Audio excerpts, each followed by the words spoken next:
For today, Catlin Tucker. Catlin is an ELA teacher and an accomplished author from Sonoma, California. Catlin is a Google certified teacher, CUE lead learner, and Teacher of the Year recipient.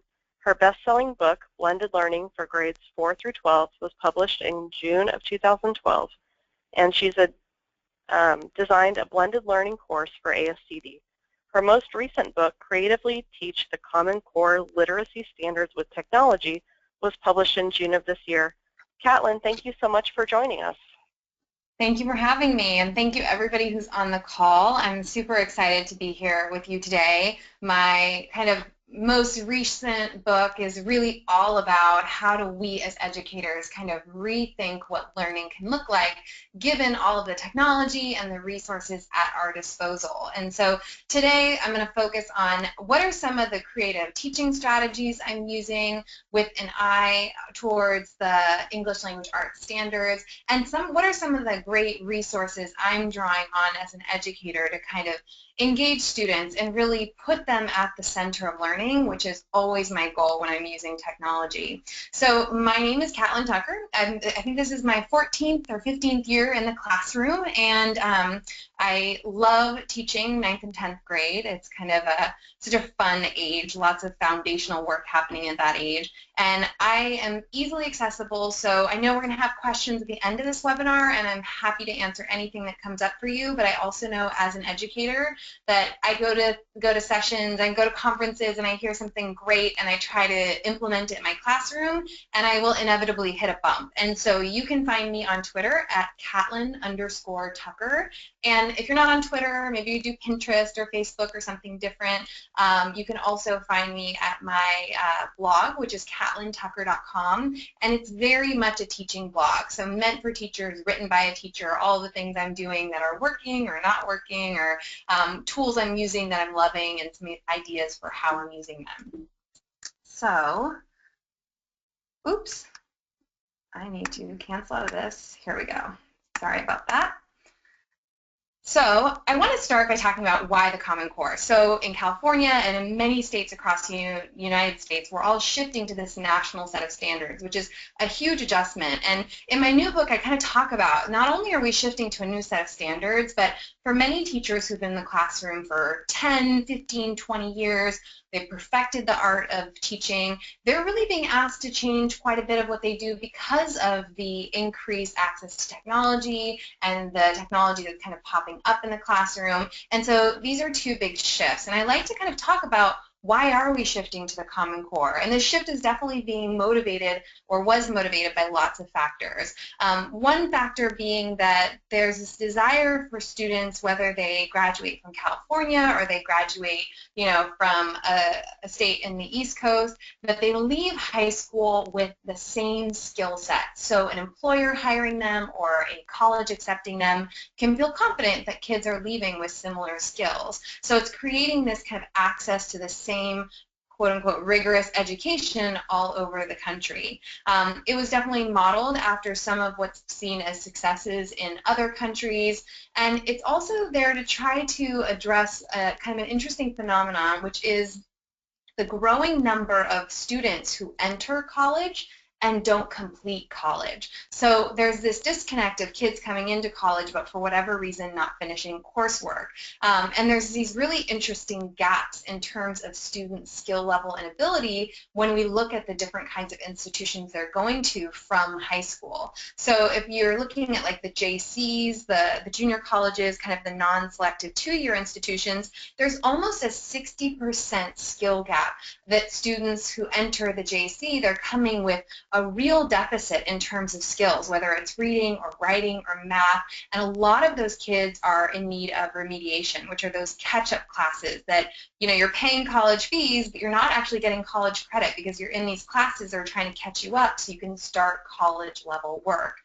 When you get to kind of the less selective four-year institutions, there's about a 30% gap between what students should know and be able to do when they get to college and what they're being asked to do. So there is this gap there. And then the highly selective four-year institutions, even they are seeing kind of a 10% gap in terms of skills and what students should be able to do when they get into college, but they're not actually able to do. And so all of those remedial courses put a big strain on the college system as well to try to meet the needs of students who are just not ready for college level work. So ideally, the Common Core is going to try to make sure that all kids are quote unquote college and career ready, which means they leave high school with the skills needed to transition directly into a career or into college. And there was actually a study done by ACT that was looking at, what skills do kids need going into college versus skills they need to enter the workforce in a career, and there was actually a lot of similarities there. So the goal with Common Core and the new standards is really to hopefully support students so that as they progress from kindergarten through 12th grade, they're really building these skills that are needed to be successful in a college or at a career leading high school. And the goal, what the Common Core says it's trying to do is really to lay out this vision of what does it mean to be a literate person in the 21st century, which I think is interesting because literacy is definitely changing. What it means to be a literate person is changing. But what I appreciate as an educator is that the Common Core doesn't tell me how I have to go about developing the skills that students really need to be developing.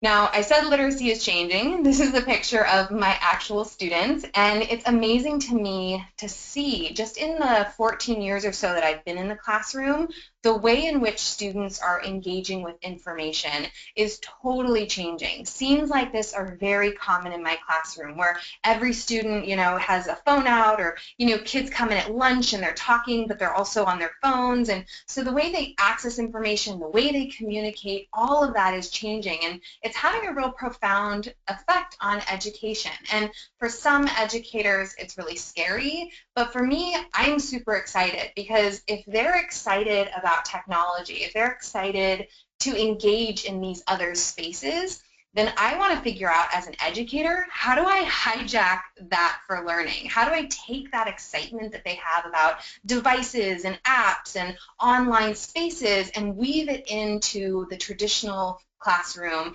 and capitalize on our face-to-face time while at the same time using this technology to give every student a voice and ideally, like I said at the beginning of the webinar, put them at the center of learning. Now, that said, I always like to share a picture of my actual classroom, which is very low tech. So this is the classroom I've been teaching in for the last 13 years. It has literally no technology save the computer that's on my desk and a computer that's on the side table that was donated from our local computer recycling center. Everything else that we're doing with technology is really capitalizing on the devices that walk through the door with my students. And I tell them in the beginning of class or the first day of class, I tell my parents at back to school night, which my back to school night is tonight, so we'll be having the same conversation this evening, that I welcome any and all technology, whether it's an iPod Touch or it's a Kindle or it's a smartphone, whatever kids have that can get online, we will use for learning in the classroom. And I know a lot of teachers worry about, equity issues, the haves, the have-nots, but for me, I kind of prefer it when not every kid has a device because when they have a device, all of them, they tend to be in their own little bubbles, right, with their device. When you have a couple students sharing a device or a group sharing a device, all of a sudden you see this natural inclination for kids to lean in, have conversations, ask questions. So almost everything that I do with devices is really meant for collaborative work. There are times when we do stations where I'll take all the devices in the room and put them in a single station for students to use, but for the most part, I'm really trying to get them collaborating with devices. So I'm in a low-tech situation. I will say there's 2 computer labs on my campus, so as much as possible, I try to get my kids into our really nice Mac lab, although it doesn't have enough computers for all my kids, so I have to bring in all of the devices I personally own to make sure they all get online. And then we have another device or another lab that has kind of refurbished Dells, and they like to just spontaneously turn off. So that lab is problematic, but I get them into the lab. So some of the pictures you'll see are with students in a lab, and it's because I've taken them to one of the nice labs on our campus. But my campus serves 1,700 kids, so 2 computer labs is it's a struggle to get them in. So today in this webinar, because there is so much that we could cover related to the Common Core and the literacy standards, so reading, writing, language, speaking and listening, all of that is part of the English language literacy element, and it applies to English, science, and history. And if you're interested and your kind of excitement is piqued about anything you hear in the webinar today, like I said, and I'll mention at the end, I just wrote a book, and it's much more obviously thorough, covers all the different strands. But for the sake of this webinar, since we only have a short period of time together, I'm going to focus my energy on reading, writing, and research, and talk about the tools I'm using and the strategies I'm using to teach reading, writing, and research. So let's start with reading. Something interesting to note about reading is that kids who go into college and are not college ready when it comes to reading have the least likelihood of actually completing college and graduating. So it's one of the biggest barriers to completing college coursework is if students enter and they're below reading level for college, they're gonna struggle, and a lot of those kids don't end up completing. So giving students a real firm foundation in reading is such an important element of their education, no matter whether we're talking about first grade, second grade, where they're just starting to learn to read, or whether you're in my position and you're seeing 9th and 10th graders who are far below grade level, and we're trying to figure out how do we support these teenagers who are just a few years from graduating to improve their reading level. And there are some definite shifts in reading when you look at the Common Core, and so some of the things you'll notice is there's a lot of mention of quote complex text. So students need to be regularly reading complex text. They need to be engaging with them. And so we'll talk a little bit about what a complex text actually is and how to connect your students with complex text that will meet their specific reading level and needs. There's also a desire to really start balancing literature with informational and nonfiction texts, which is a big shift for a lot of, let's say, English teachers. So I've always taught a very novel-based curriculum, so incorporating those informational texts, those nonfiction pieces, has been something that I definitely had to shift, because when students are kind of at the end of their high school career, about 70% of what they read across all of their courses should be informational and nonfiction text. So only 30% is literature. And a lot of English teachers get really freaked out about that, but that's taking into account, history, science, English, technical studies, and, all the classes a student is taking. So it's not like, English teachers are throwing literature out the window. It's just finding that balance, because more and more of what they're going to read outside of school for college, for career, are going to be those informational and nonfiction texts. So they have to know how to navigate them and digest them. Students have to build content knowledge through reading these complex texts, so they have to be able to approach a text and be able to make sense of it. And if you think about the way most of us learn, when I want to find something out, I will do a search online, I'll read a blog, I'll read an article, sometimes I'll watch a YouTube video. So more and more kids have to be able to build their knowledge through reading and through some of these other avenues that are available to them. And ultimately, we're trying to get them to become independent and proficient readers. Now, text complexity is made up of 3 parts, and if you dig into the appendices of the Common Core, you'll see a really boring pyramid diagram. And then I found this, and I thought this was brilliant, because who doesn't love a good s'more? And so it breaks down the 3 different elements of text complexity that an educator should really have their eye on. The first one is the quantitative measures down in the lower right corner. And those are ingredients like word length, word frequency, and sentence length. And these can be really hard for an educator, a teacher, a human to measure. So we use things like the Lexile framework to measure them, or there's a couple other different computerized programs that will measure those elements of a text and kind of spit out a number for us. And that's just one measure of text complexity, but it's an important one. The other one in the upper right-hand corner is the qualitative measures or ingredients. Those are things like, levels of meaning or purpose. Is there more explicit information or implicit information? Language conventionality and clarity. Is there a lot of literal versus figurative language. And this is something educators can absolutely assess and kind of evaluate. And so that's something we need to think about as well when we're looking at a text and trying to figure out, you know, how clear is the information? Do students need any background knowledge to make sense of this information? So we have to evaluate that piece. And then the third element of this kind of triangle, this pyramid of text complexity, is reader and task. And the Common Core says that it's really up to the educator to figure out what are our readers ready for and what is the task we're going to attach onto this piece of reading.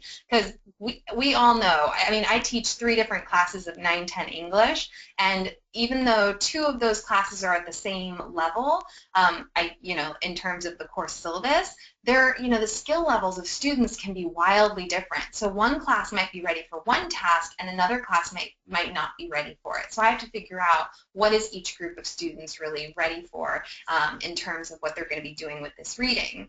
So when I think about that quantitative measure, how hard is a text in terms of word length and word frequency and sentence structure, that Lexile level is a really interesting place to maybe start when you're working with kids, and then evaluate the qualitative measures and think about reader and task. And there's a lot of places online where you can actually grab informational text, nonfiction text, literary text, and you can adjust to only search for text in a particular Lexile level range. So for me, my students are at the 9-10 level are supposed to be somewhere between 1050 Lexile and 1300 Lexile. And so I am always looking to figure out where are kids at the start of the year, and then how can I support them so that they gradually increase over the course of our time together. So one of my favorite places to grab nonfiction or informational text is Smithsonian Tween Tribune. So Smithsonian basically has this resource that is a collection of articles. So here's an article titled, "Why Aren't There More Female Engineers?" And I cut the article short, but at the bottom you can see that I can have students read this article at a couple different, or 4 actually different Lexile levels. So they can read it at 730, 890, 1090, or 1260 Lexile level. So if, let's say, I'm in a class with a wide range of skills, I might have one group of really advanced students read it at the 1260 Lexile level, but if I have some second language learners or I have students who are really struggling readers, maybe I have them read it at one of the lower Lexile levels. And the beauty of this is I can assign it to different students at different levels, but in class, we can have conversations about the content of this article because they all read the same concepts and information, just the language and the way it was presented was slightly different. Students can also leave comments on the articles that just their peers can see and you can see as their teacher, and then each of the articles is paired with a 3-question quiz. So you can kind of get a sense for how much are students understanding and retaining from the articles that they're reading. So this is a great resource. It's free. Teachers can create up to 9 groups, I believe. So if you teach 5 or 6 classes, you can still have like an advanced reading group that maybe gets a different level of reading, or a struggling reading group that gets a different level of reading. They have articles all the way from, elementary up through high school level, and they have articles in Spanish as well if you're teaching students who speak Spanish. Another great resource online is Newsela, and Newsela is very similar to Smithsonian Tween Tribune in that it's a collection of articles. They have different categories. The most recent articles pop up first, and students can read, again, articles at various Lexile levels. Newsela's interface is beautiful, but you can read and take the quizzes of any of the articles, but to use most of the really neat features associated with Newsela, you have to pay for the pro version. Although if I was talking to my administration, this is kind of an easy one to sell them on, because it also comes paired not only with different Lexile levels, but also with quizzes that are kind of modeled after the Common Core style quizzes that students will see on Smarter Balance. So when you're on Newsela, you can take a look, click on a category like War and Peace, find an article you want students to read. You'll see the blue bar on the side where you can see the different Lexile levels, and as I click through the Lexile levels, you can see the title is going to change. The wording is going to change, but the information is still the same. And so that's what happens when you change the Lexile level or you have students read at different levels. When you click the quiz, you'll see the quizzes on Newsela are much more challenging than those that you'll find on the Smithsonian Tween Tribune. They're definitely modeled after Common Core, Smarter Balance style quizzes, and all of that data, if you have the paid version, is saved for you, so you can kind of track students' progress over time, which is also nice. You can see where kids are really struggling and where they need more support.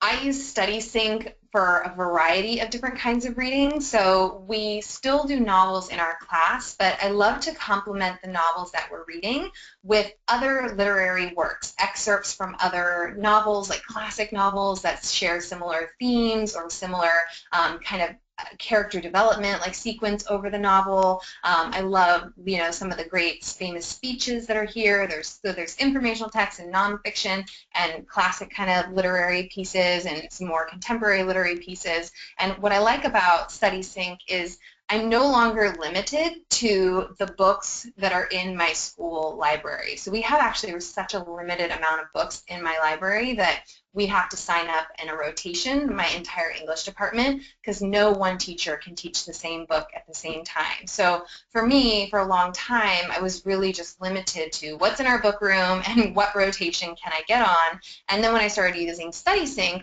all of a sudden it opened all of these doors for all of these literary pieces that I just didn't have access to before.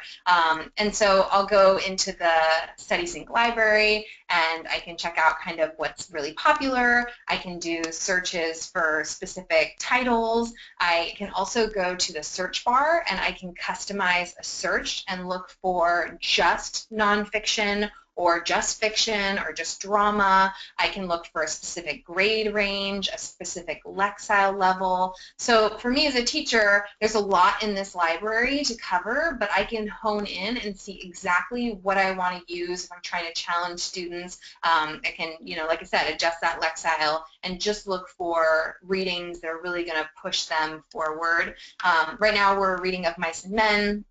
And so I've actually used the Harvest Gypsies with my students so they can read something else by John Steinbeck. It's just nice to kind of broaden the conversation about what we're reading, talk about kind of themes, talk about other things that authors have written, and compare styles of different pieces written by different authors.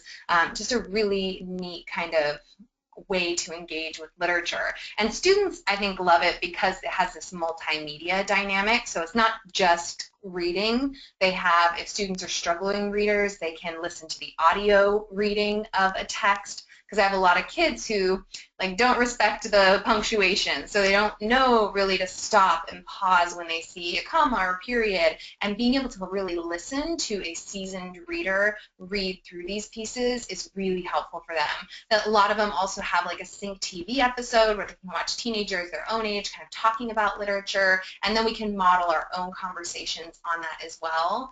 And then as we start talking about, transferring their kind of active reading strategies online, I really appreciate that I'm able to have them highlight and add annotations and notes as they're reading, because my kids in California are going to have to take the Smarter Balance assessment for Common Core, and there is an annotation tool built into that experience. But if they've never been asked to annotate online, if they've never been asked to transfer those active reading strategies online, they're not just going to suddenly do it when they're in the exam. So I want to give them a lot of opportunities to practice. Another fantastic resource is CommonLit.org. And they organize their site by theme. So if you're reading something that relates to friendship or justice or identity, you can go onto CommonLit.org and click on the theme that is most close to what you're talking about. So it could be social change and revolution. And then they have big questions. So you can choose how do revolutions start, or why do people resist change? And whichever is closest to what you're doing with students, you can click see the text, and they'll show you the text associated with this big question, with this theme. And so you can click in and like they'll show you what kind of text it is. So this first one is a speech. It tells you the Lexile is 1070. And you can basically use the PDF. You click in and there's a PDF version. So if you use technology sometimes, but you don't have a lot of technology in your classroom like me, you can actually print out the PDF versions of some of these and then have students actively reading on paper. The whole text is there for them. And then at the end of the PDF version, something I love as a teacher is there are text-based questions already provided. And one of the things kids really have to start to do is not to share opinions, but to really back up their perspectives with text.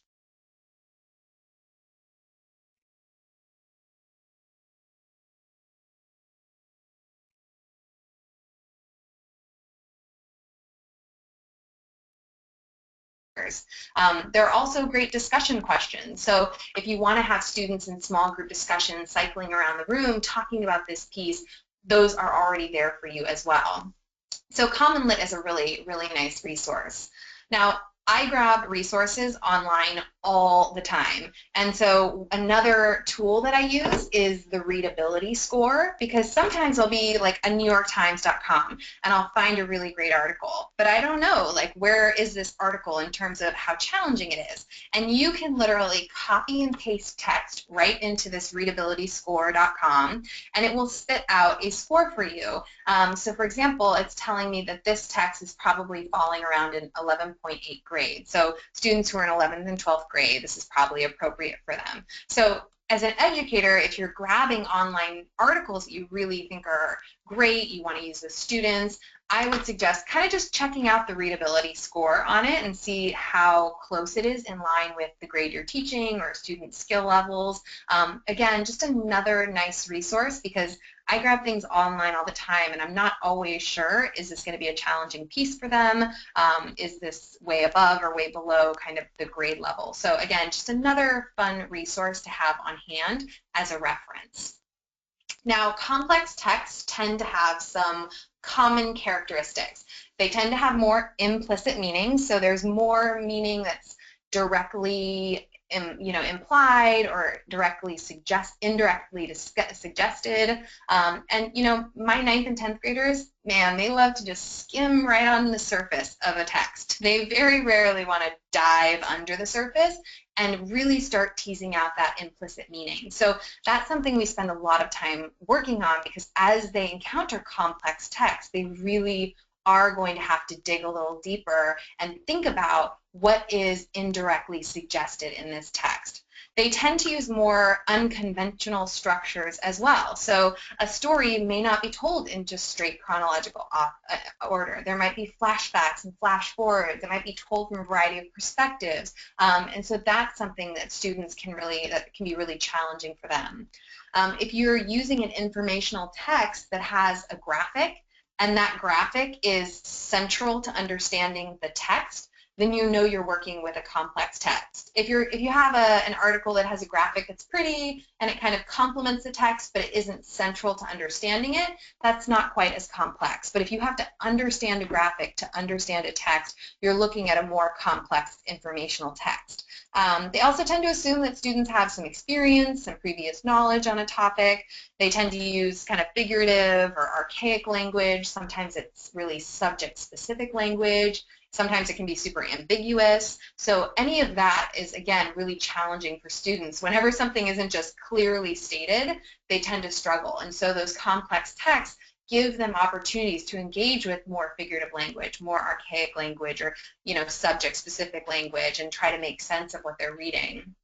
And oftentimes they will place literally the literal meaning at odds with a deeper meaning, and that for students is totally baffling. Like, why would a writer ever do that? But they do, and so teasing out why that is and what the actual meaning is something that students really need to practice to get better at. Now, for years, I have used kind of classic annotation strategies with my students. When they're reading a nonfiction piece, they have an annotation guide that tells them exactly what to look for. If they're reading a literary piece, they have an annotation guide that kind of guides them through what are they looking for. And I even suggest kind of shortcuts for annotations so that they can make symbols in the text to kind of speed it along.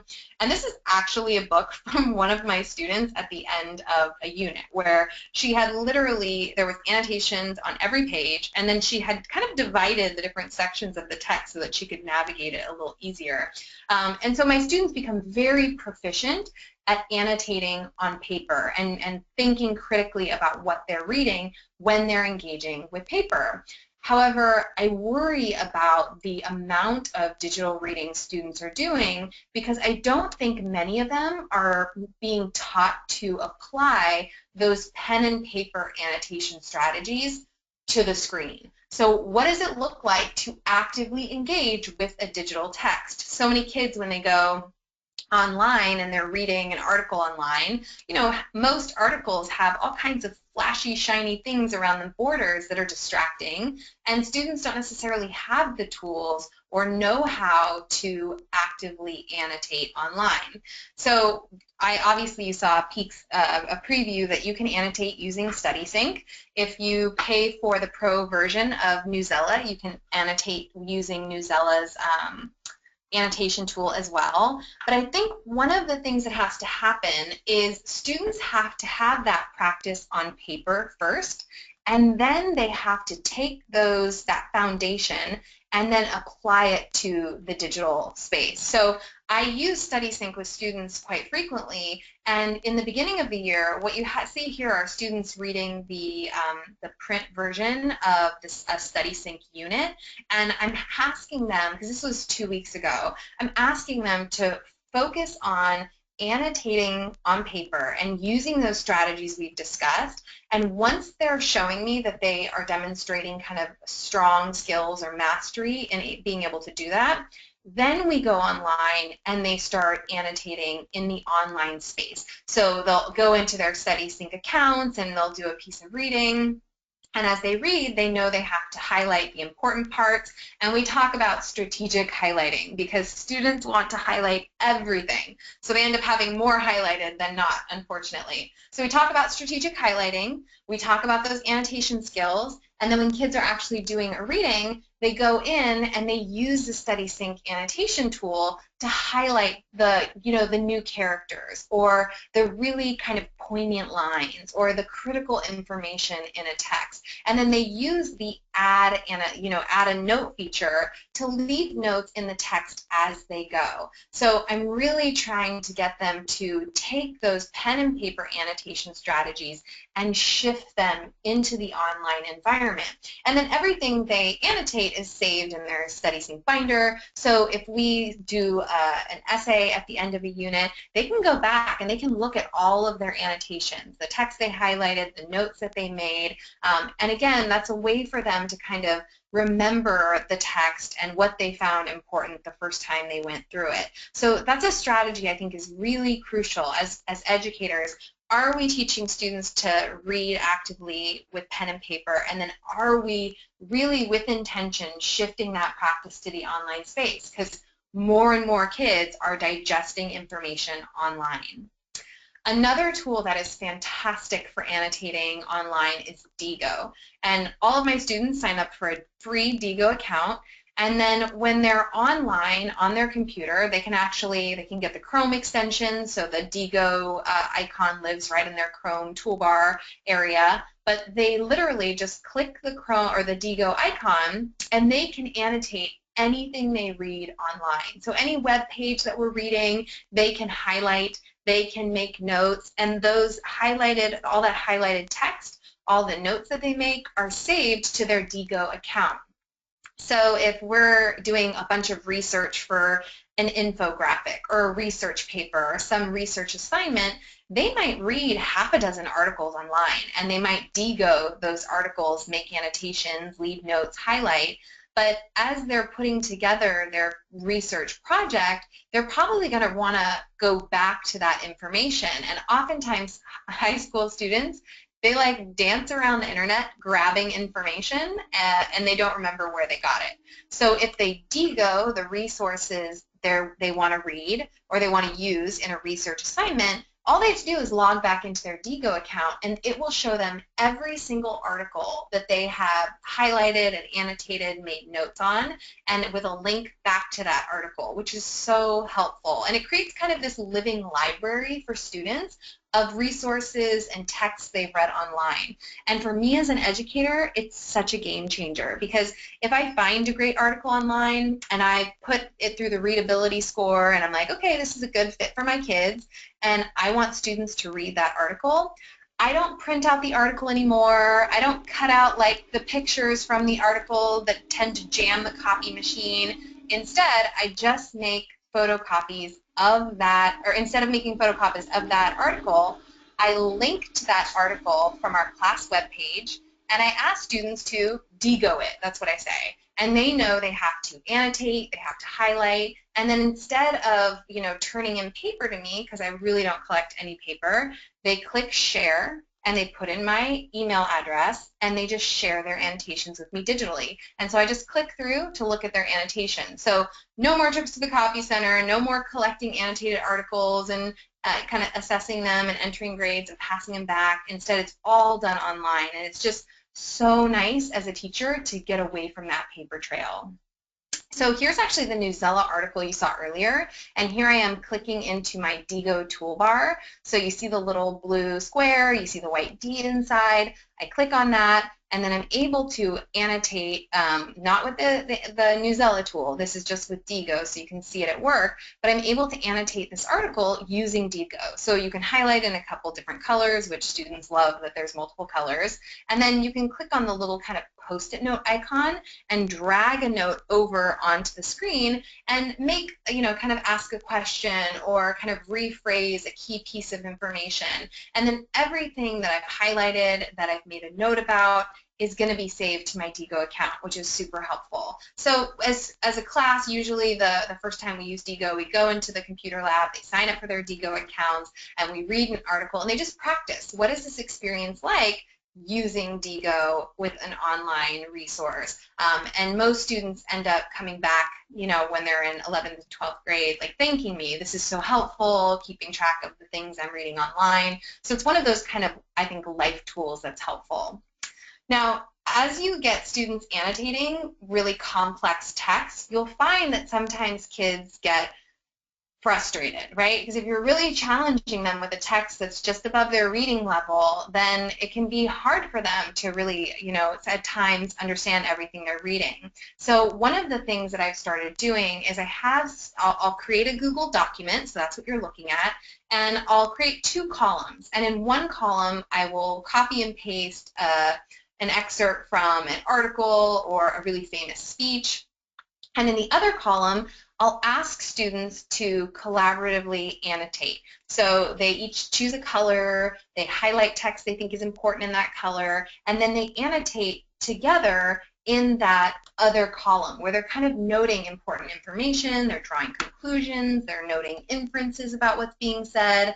And when there's multiple students on a shared document, they can also use the instant chat feature in a Google document to just ask questions of their peers and kind of get the support that they need as they're reading. And it amazes me how much more stamina they have with complex text when they're working in a group to annotate a piece, because they have that support network of peers with whom they can ask questions and bounce ideas off of.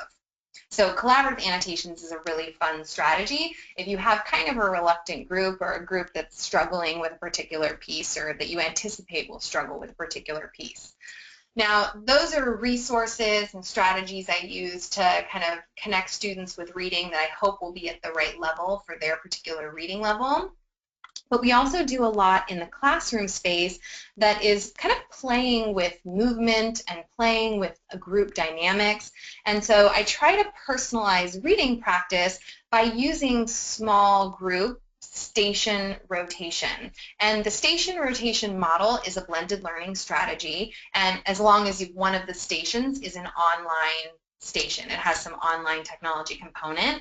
And so when I want to work with students on developing reading, I will break students into groups, typically by reading level, if the goal is to develop their reading practice or their, to really practice reading. And I might have one group be students who are really struggling and they're working directly with me. So it would be a teacher-led reading group where we're kind of doing a small group practice with the reading. So whether that's reading out loud in the group and then talking about the text and breaking it down, I might have a group of more advanced students who they have a pretty strong reading skills, but maybe reading out loud is challenging for them, or maybe there's kids who are struggling still with reading or decoding, and you can have individual students listening to maybe audio recordings or readings of a book. So for example, this is a great way to use StudySync. So if I'm using StudySync, maybe I'm talking through with a particular group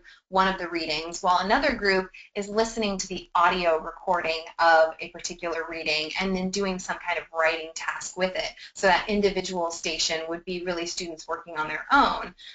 Another station could be really like a read to self group, where maybe I want to capture, okay, where are you at in terms of how smooth you're reading, how well you're decoding words, so I can get a more complete picture of your reading. And so I might have that group work on practicing a reading and then doing an audio capture where they record a little bit of what they're reading for me so I can see it, so I can listen to it on my own and kind of judge where kids are at. So I really like to use this station rotation as much as possible. That really gives me as a high school teacher the opportunity to work with small groups of students. So if students are really struggling with how do I pull out implicit versus explicit information, I can put them in a small group, we can do small group instruction, we can have conversations, and I can really support kids who need support. Whereas another group might be working together on analyzing the reading or discussing the reading, and another group might be doing more individualized reading with an article that's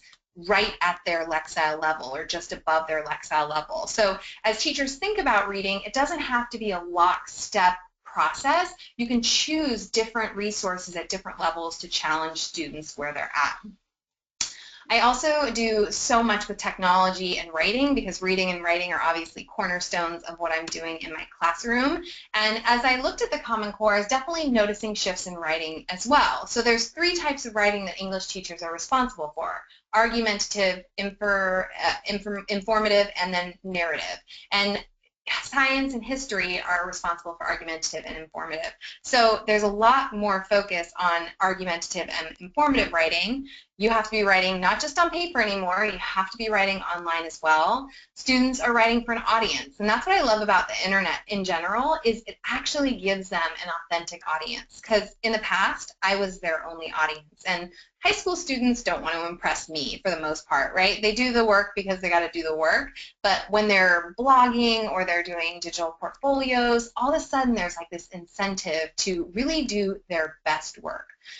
The research component of the Common Core is really embedded into the writing standards and is emphasized throughout. So students need to be doing both informal and formal research, and they must be using technology to collaborate with peers, produce writing, and publish that writing. So one of the things that I started doing a few years ago was flipping my writing instruction. So I would have students, instead of going through, here's how you write a thesis statement, or here's how you write a body paragraph, they would go home and they would watch a video on how to write a thesis statement or how to write a body paragraph. And that way, if they were struggling or the video was going too fast, they could pause it, they could rewind it, they could watch it a couple of times, and they can really pace their own learning. And then in the classroom, we could focus on doing the writing together. So on my YouTube channel, I have a whole playlist of videos, and students watch a video on the various types of writing at home. And then when they come into class, we move that writing where students are more likely to have questions, to hit bumps, to struggle. We move that into the classroom where I can really support support them as they write. I can walk around, I can answer questions, I can spot check writing to make sure they're not missing certain things. And I think that's the real beauty of the flipped classroom, because I think there's a lot more value in my working one-on-one or in small groups with kids as they write, as opposed to standing up in front of a class and telling them everything I know about how to write a thesis statement, because it's really, they only have that one chance in class to get that information, and for a lot of kids it's just not going to happen. And so kids, I know a lot of my kids go back to the videos over and over the course of the year to really review concepts.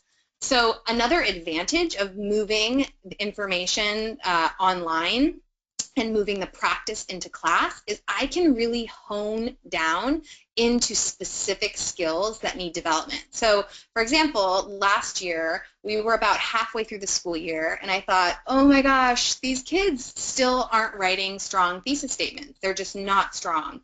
And so I designed an activity that I called Thesis Statement Throwdown. And I was trying to figure out, how do you make thesis statement writing interesting and fun and engaging? And so this is my process. I start Thesis Statement Throwdown by playing a few bars of a dance track, and students know that the Thesis Statement Throwdown is coming. Then I project an essay topic onto the board. In small groups of about 3 or 4, students write a thesis statement together. I randomly select 2 groups. I just put a whiteboard marker on their desks, and they have to go to the board and compete, which means one's at the front board and one's at the back board writing down their thesis statements. I then play my dance track, everything from ABBA to current classics, while the teens write their thesis statements, just because it's fun. And then I complete a think aloud or a talk aloud as I edit each thesis. So I'm telling them what I like, what could be fixed, where language could be stronger, and then I choose, because students said, Tucker, if it's a throwdown, there has to be a winner. So I choose what I think is the strongest thesis, and I actually wrote a whole blog about this. It's one of my favorite activities, like new writing activities. And I grab my essay prompts from a couple different locations. So College Board has released some of the most recent SAT essay prompts, so that's a really fun place to grab them. And the prompts are really challenging, and so they really do force kids to work together in their groups to try to figure out how to tackle these really challenging prompts. So if you Google College Board SAT essay prompts, you'll find a whole collection of them. I also will grab questions from KQED Do Now. So KQED Do Now project is actually meant to be this big, like, Twitter conversation with students all over the country, where they'll ask questions like the one on the screen: should we kill one species to save another? And then students can actually learn about the topic. So not only do they have the question, they always have some interesting visual. They have information that's already been vetted by the people at KQED about the topic. They have research links at the bottom. They often have a video about the topic. And so if you wanted to do thesis statement throwdown where students really explore a topic and then write a thesis, this would be an awesome option. And a lot of these questions lend themselves to argumentative writing. So you could use them in thesis statement throwdown, or you could use them as an actual prompt to get them practicing argumentative writing as kind of a jumping off point. And there's tons of archived topics that range from science topics to art to current events. Big cool resource. And if you're doing Twitter, like you have a class account or students have an account, you can actually have them kind of blasting out or sharing their ideas online via Twitter about these topics. So I find a topic I like, I post it for students, they work together in their teams to come up with a thesis statement in response to whatever essay topic I've given them. And then once they each have their topic or their thesis statements, all of them have their thesis written, then I put those whiteboard markers on 2 desks, and the whole group stands up and goes to the board, and they write out their thesis while we play music. So it looks something like this. Girls hit you, hallelujah. Girls hit you, hallelujah. Girls hit you, hallelujah. And so we have kids they sit at their desk because the music is playing, they're having so much fun with it, they stay engaged. And then what is incredible to me is we did thesis statement throwdown over the course of a month, and the changes in their thesis statements were unbelievable. It was like exponential improvement, and they loved the activity. I'm convinced they loved it just because of the music, but they really did such a phenomenal job. And if I spent all of my time in class telling them how to write a thesis, how to write a hook strategy, how to, cite MLA citation formatting, then I wouldn't have time to really drill down into these kinds of skills to support them. We do have to do some pen and paper drafting in class because, as I said, I don't have technology readily available. But I will get them into the nicer Mac lab, and I love to have them writing in real time where I can jump into their documents and actually edit with them. So oftentimes I will share writing templates with them via Google Docs, and they write their drafts right in the template. And then as we go into the computer lab, they are taking their ideas from the template and basically developing them and putting them into more complete essay form. And you'll see all the tabs across the top of my computer. So those are all the essays that students for this particular essay had written on. They had something on their document, and we went to the computer lab, and I don't leave my chair at the front of the room. I tell them, I'm going to open all of your documents. If you have a question, you can send me a little ping on my Gmail. You can send me an instant message and tell me, hey, Ms. Tucker, I need help on my document. But I'm not going to run around the room trying to answer questions, because when I do that, the same group of students, 5, 6 students, suck up the entire 90-minute block. If I sit at my desk and I go into each of the different documents, I can give much more extensive feedback. I can do instant chats with students about things that are kind of funky on their documents or corrections they need to make, and I'm able to really guide them as they're working. So what's nice about that from the teacher perspective is I'm not collecting a whole bunch of paper drafts and putting them in my briefcase and taking them home and spending my evenings and my weekends editing. Instead, the editing is taking place in the classroom, which again is a total game changer for anybody who teaches, anybody who's teaching writing, is really embracing this kind of real-time writing and real-time feedback. Now, there's just one of me, and there's a whole bunch of them, and so what I've tried to do also is to really get students able to give each other peer reviews, because the more feedback they get, the better. So I use that study sync to assign write assignments. So students will write their drafts on study sync and submit them, or copy and paste a draft of an essay from a Google document that they've been working on into study sync, and then it will be reviewed anonymously by a collection of their peers. And so this gives me an opportunity to have another couple sets of eyes on each student's essay as they're writing, which is so incredibly helpful. So StudySync kind of streamlines the peer review process. Now, the last little bit that I want to talk about, like I said, was research, and it's just a part of the writing standards.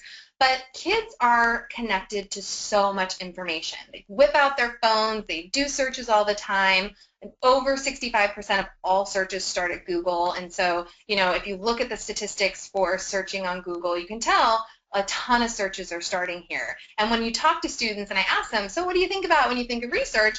They say Google, but they are not very good at searching using Google. And so if you have them writing and researching and using research for argumentative writing or using research to design an infographic, it's really helpful if we can give them search tips, ways to do like a verbatim search or find search items that are related to items in their query box. And so I go through all of these search tips with students and I ask them to practice. Can you use these search tips in your actual searches to narrow in on what it is you're looking for? So I want them to know how to limit a search to a specific domain like .edu, or limit their search to a particular website. So if I think pbs.org is a great site, or I have another awesome site I want them to just limit their search to, they can do that. If I want them to eliminate a search term or an entire website like Wikipedia, I can show them how to do that. But students really do need to be taught. Yes, they're online all the time, but they are not good at finding information.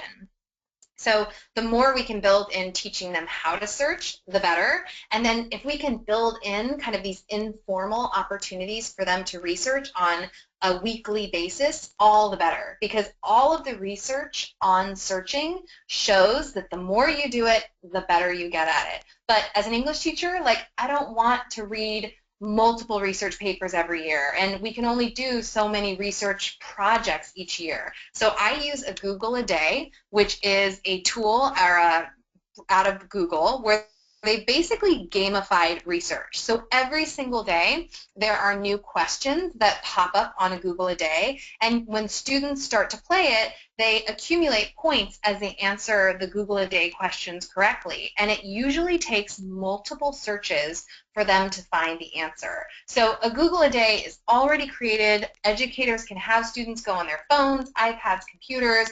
They can play Google a Day in like teams and compete against other members of the class, and it's just a fun way to build in research in a really informal, fun, exciting strategy in class with a tool that you don't have to do any prep work to get ready for class, which is awesome. I also am like a huge fan of StudySync Blast because they're so much like a social media engagement, right? Students get like a snippet of information.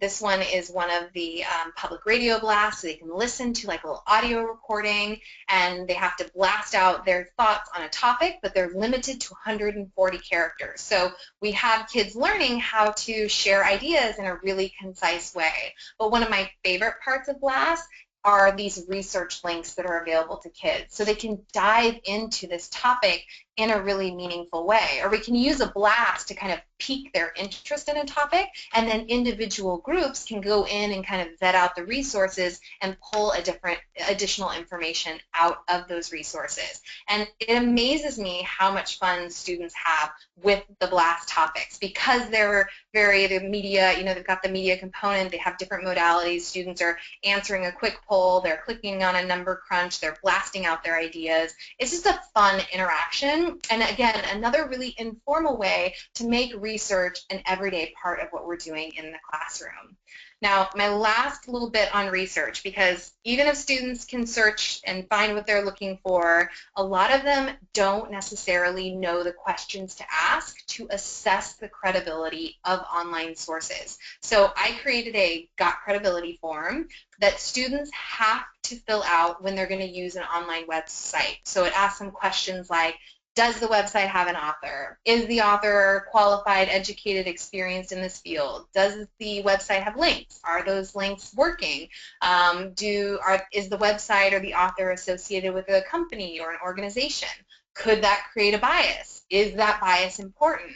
And students do not love filling out this form. I'm not going to lie to you. But it teaches them to ask the right questions. And I tell them, I'm just training your brain to look critically at websites. And so I included the link, a shortened link to a blog I wrote about this where I actually have a link to the Google spreadsheet so you can make a copy of it. And there's even a silent screencast in there that shows you how to make a copy so you can see if you want to use it with kids or adapt it with your students if you think this is something that might be helpful for them. So my advice as you're thinking about like Common Core and the English language standards and how to be, creatively use technology and teaching strategies is think big but start small. Like I would try one tool or one strategy to begin with because you're going to make mistakes, and the more patient you can be with yourself, the better. I try to celebrate my mistakes because every time I make one, I learn how to do something better or different next time to support my students. I let my students take the lead when it comes to technology as much as possible. I definitely am not, I don't know everything, and I tell them I don't know everything, so I tell them if we hit a bump, I need their help, and I ask for it. And then you have to use technology to replace and improve. We just can't keep stacking things on top of our very overloaded plates. We need to figure out how to do what we're doing, then maybe do it better with technology. And sometimes technology makes it better and sometimes it doesn't, and that's a question we need to constantly be asking ourselves, is how is the technology improving what we're doing? Because if it's not, then we probably shouldn't be using it. My newest book, Creatively Teach the Common Core Literacy Standards of Technology, is available on Amazon. So if you're interested in more strategies and more details about kind of this area, that's a book that might be of interest. And then I wrote Blended Learning in Grades 4 through 12, which is a bestseller, and it talks a lot about blended learning strategies. And I co-wrote a book called Creating a Google Apps Classroom, because I use Google for everything. So those might also be valuable for teachers who are looking for more information in any of these areas. And again, you can find me on Twitter at Catlin Tucker or Catlin_Tucker, or my education blog, catlintucker.com. And I am happy to field questions if you guys have them. Catlin, we've had quite a few questions coming in, so we're running low on time here, so let me just share a couple. Amanda asks, are there any issues with using these resources, such as Diigo, with middle school students who may be anywhere from 11 to 13 years old? Yes, so Diigo, when they're creating their own account, if they have to obviously supply an email, then 13 or under 13, the COPA laws are going to apply. So you may want to kind of take a look at some of those tools depending on the age range, because some of them kids would need an email to sign up for. Although, you know, more and more companies are wising up to the fact that that's a reality for educators. So taking a look at the educator options in some of those tools, and you might see that there's like a code instead of an email you can use to protect student privacy. So another question from Tiffany, what rules have you laid down so that students who are working and chatting together, they don't get into inappropriate areas, they're still being respectful of each other, and not presenting disruptive behavior? I think that's all foundational work that has to happen before you go online. So before we do like our asynchronous discussions on Schoology, we talk about like what are communication norms for different spaces, what are my expectations. I have like a do's and don'ts list for online communication, and then I take examples from their early work and I pull it into the classroom, and they in small groups, they critique them. And then, you know what, if they make a mistake online, I pull it into the classroom and we talk about it and we address it, and it's like a teachable moment, because if they're making those kinds of mistakes online in my class, then they're doing it in their own lives outside of class. And I'm trying to teach them life skills, and online communication in a kind, respectful, supportive, substantive way is a cornerstone of that. So I'm very proactive in teaching students how to communicate in different spaces, identifying different norms for different spaces they're going to be in. Okay, and one more question, and the rest that we did not address today, we will get back to you via email where we can, because we do have a lot of questions that came in. So last question, how can you assign quantitative grades to your students as they're using these tools and working on these projects? Well, this year I've actually shifted to a mastery approach to grading, or like a standards-based approach. So when students are doing reading, or and they're looking for explicit versus implicit information, whether it's on a paper text or online, I am looking on a scale of 1 or 0 really to 4, like how strong is the explicit information they're pulling out, or if they're annotating online and I've asked them specifically to look for certain things. I don't try to grade everything. I will be very clear about that. If I think teachers who are using tech try to assign a grade to every single task kids do, then kind of missing the point of like where our energy needs to go, which is working with kids. And so I do grade what they're doing online, but I kind of pick and choose. So if we do annotations over the course of 2 weeks, I will take one of those pieces and I will evaluate it on kind of a scale of 1 to 4 and let students know I'm looking for how strong are you able to do this, this, and this. And so usually with their online tasks, they have a really clear kind of 2 to 4 point rubric of elements I'm looking at that I'm kind of grading or assessing on a 4-point scale. And again, I'm not assessing every single thing they do online. I'm assessing after they've had some practice, after we've worked together, then to see kind of where they're at with a particular skill.